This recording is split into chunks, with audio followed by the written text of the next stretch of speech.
بسم الله الرحمن الرحيم. அல் ஃபாத்திஹாவும் தொழுகையும். முஸ்லிம் அவர்கள் பதிவு செய்துள்ளார்கள். அபூ ஹுரைரா ரதியல்லாஹு அன்ஹு அவர்கள் நபி ஸல்லல்லாஹு அலைஹி வஸல்லம் அவர்கள் கூறியதாக அறிவித்தார்கள். யார் உம்முல் குர்ஆனை ஓடாமல் ஏதேனும் ஒரு தொழுகையை தொழுகிறாரோ அவருடைய தொழுகை முழுமையற்றது. இதை அவர்கள் 3 முறை கூறினார்கள். அபூ ஹுரைரா ரதியல்லாஹு அன்ஹு அவர்களிடம் நாங்கள் இமாமுக்கு பின்னால் நிற்கும்போது என்று கேட்கப்பட்டது. அதற்கு அவர்கள், அதை உங்களுக்குள் ஓதிக்கொள்ளுங்கள், ஏனெனில் அல்லாவின் தூதர் ஸல்லல்லாஹு அலைஹி வஸல்லம் அவர்கள் கூறுவதை நான் கேட்டேன். உயர்ந்தோனாகிய அல்லாஹ் கூறினான், நான் தொழுகையை அல் ஃபாத்திஹாவை எனக்கும் என் அடியானுக்கும் இடையில் 2 பாதிகளாக பிரித்துள்ளேன். என் அடியான் கேட்பது அவனுக்கு கிடைக்கும். அவன் கூறினால், பிஸ்மில்லாஹிர் ரஹ்மானிர் ரஹீம், அளவற்ற அருளாளனும் நிகரற்ற அன்புடையோனுமாகிய அல்லாவின் பெயரால். அல்ஹம்துலில்லாஹி ரப்பில் ஆலமீன், எல்லா புகழும் நன்றியும் அகிலங்களின் இறைவனாகிய அல்லாவுக்கே உரியது. அல்லாஹ் கூறினான், என் அடியான் என்னை புகழ்ந்து விட்டான். அடியான் கூறும்போது, அர் ரஹ்மானிர் ரஹீம், அளவற்ற அருளாளன் நிகரற்ற அன்புடையோன். அல்லாஹ் கூறினான், என் அடியான் என்னை மகிமைப்படுத்திவிட்டான். அவன் கூறும்போது, மாலிகி யௌமித்தீன், தீர்ப்பு நாளின் அதிபதி. அல்லாஹ் கூறினான், என் அடியான் என்னை மகிமைப்படுத்திவிட்டான், அல்லது என் அடியான் எல்லா விஷயங்களையும் என்னிடம் ஒப்படைத்துவிட்டான். அவன் கூறும்போது, ஈயாக்க நாபுது வ ஈயாக்க நஸ்தயீன், உன்னையே நாங்கள் வணங்குகிறோம், உன்னிடமே நாங்கள் உதவி தேடுகிறோம். அல்லாஹ் கூறினான், இது எனக்கும் என் அடியானுக்கும் இடையில் உள்ளது. என் அடியான் கேட்டதை அடைவான்.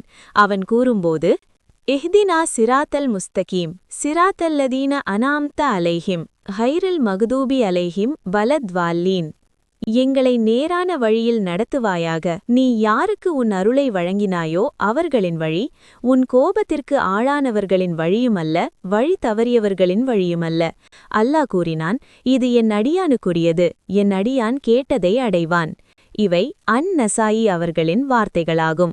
அதே நேரத்தில் முஸ்லிம் மற்றும் அன்-நசாயி இருவரும் பின்வரும் வாசகத்தை சேகரித்துள்ளனர். அதில் பாதி எனக்கும் பாதி என் அடியானுக்கும் உரியது. என் அடியான் கேட்டதை அடைவான். இந்த ஹதீஸின் விளக்கம். கடைசி ஹதீஸில் குர்ஆன் ஓதுவதை குறிக்க சலாஹ் என்ற வார்த்தை பயன்படுத்தப்பட்டுள்ளது. மற்றொரு ஆயத்தில் அல்லாஹ் கூறியதைப் போலவே, உங்கள் சலாத்தை சத்தமாகவும் ஓதாதீர்கள், மெதுவாகவும் ஓதாதீர்கள், ஆனால் இடையில் ஒரு வழியை பின்பற்றுங்கள் என்பது உங்கள் குர்ஆன் ஓதுவதுடன் இப்னு அப்பாஸ் ரதியல்லாஹு அன்ஹு அவர்களிடமிருந்து சஹீஹ் நூலில் அறிவிக்கப்பட்டதைப் போல. மேலும் கடைசி ஹதீஸில் அல்லாஹ் கூறினான், நான் தொழுகையை அல் ஃபாத்திஹாவை எனக்கும் என் அடியானுக்கும் இடையில் 2 பாதிகளாக பிரித்துள்ளேன். என் அடியான் கேட்டதை அடைவான். அடுத்து அல்லாஹ் அல் ஃபாத்திஹா ஓதுவதை உள்ளடக்கிய பிரிவை விளக்கினான். தொழுகையின் போது குர்ஆன் ஓதுவதின் முக்கியத்துவத்தை நிரூபித்தான். இது தொழுகையின் மிகப்பெரிய தூண்களில் ஒன்றாகும். எனவே இங்கு தொழுகை என்ற வார்த்தை பயன்படுத்தப்பட்டுள்ளது. இருந்தபோதிலும் அதன் ஒரு பகுதி மட்டுமே உண்மையில் குறிப்பிடப்படுகிறது, அதாவது குர்ஆன் ஓதுதல்.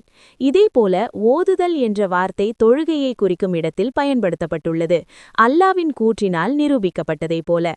அதிகாலையில் குர்ஆனை ஓதுங்கள், நிச்சயமாக அதிகாலையில் குர்ஆன் ஓதுவது சாட்சியமளிக்கப்படுகிறது என்பது ஃபஜ்ர் தொழுகையை குறிக்கிறது. இரவு மற்றும் பகலின் வானவர்கள் இந்த தொழுகையில் கலந்து கொள்கிறார்கள் என்று 2 சஹீஹ் நூல்களும் பதிவு செய்துள்ளன. தொழுகையின் ஒவ்வொரு ரக்அத்திலும் அல் ஃபாத்திஹா ஓதுவது அவசியம். இந்த உண்மைகள் அனைத்தும் தொழுகையில் குர்ஆன், அதாவது அல் ஃபாத்திஹா ஓதுவது அவசியம் என்பதை சான்றளிக்கின்றன. மேலும் இந்த தீர்ப்பில் அறிஞர்களிடையே ஒருமித்த கருத்து உள்ளது. நாம் குறிப்பிட்ட ஹதீஸும் இந்த உண்மைக்கு சான்றளிக்கிறது.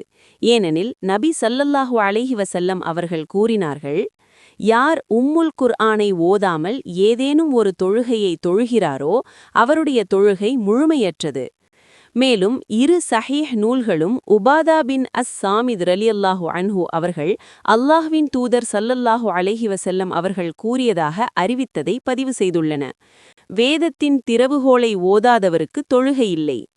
மேலும் இப்னு குஸைமா மற்றும் இப்னு ஹிப்பான் ஆகியோரின் சஹீஹ் நூல்கள் அபூ ஹுரைரா ரலியல்லாஹு அன்ஹு அவர்கள் அல்லாஹ்வின் தூதர் ஸல்லல்லாஹு அலைஹி வஸல்லம் அவர்கள் கூறியதாக பதிவு செய்துள்ளன. உம்முல் குர்ஆன் ஓதப்படாத தொழுகை செல்லாது. இந்த விஷயத்தில் இன்னும் பல ஹதீசுகள் உள்ளன. எனவே இமாம் மற்றும் அவருக்கு பின்னால் தொழுபவர்கள் தொழுகையின் போது வேதத்தின் திறவுகோலை ஓதுவது ஒவ்வொரு தொழுகையிலும் ஒவ்வொரு ரக்காஅத்திலும் அவசியமாகும்.